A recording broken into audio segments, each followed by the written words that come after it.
Okay, so in this video I'm going to show you how to take the car out of the parking bay once we've completed the forward bay park.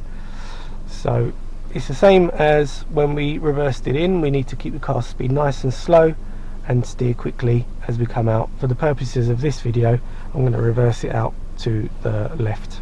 Okay, so I'm going to do my 6-point check. I've already gone into reverse gear, so I'm going to let the car come out about a quarter of the way out. I can actually start turning early on this bay because I've got nothing parked up alongside me.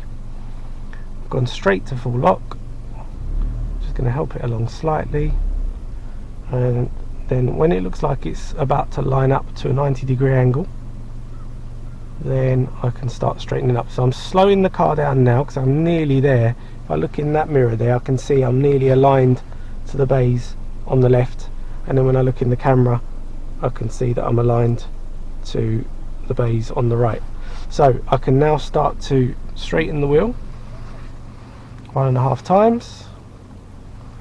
That's it, and now I'm perfect. Yeah, and again, if we look in the camera we can see that we're aligned to the white lines on the right.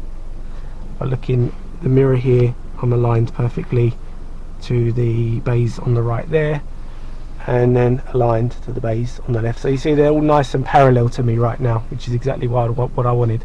Now just imagine you brought the car out of the bay like this. Let's say this is your driving test and you're about to take off and come out of the exit. You wouldn't do what a lot of learners do, where they just pop it into drive and then take off. Yeah, that's not what we want. Okay, we still need to carry out the usual routine of checking that it's safe before we can make progress. So we've gone to drive, we're going to do our 6-point check, make sure it's safe to move off. Yeah, and then we can take off. Yeah, but we're not just going to reverse out of a bay and then slot it straight to gear and off we go without checking first. Every time we do a maneuver, anytime we're going to move again, we're going to check it's safe first.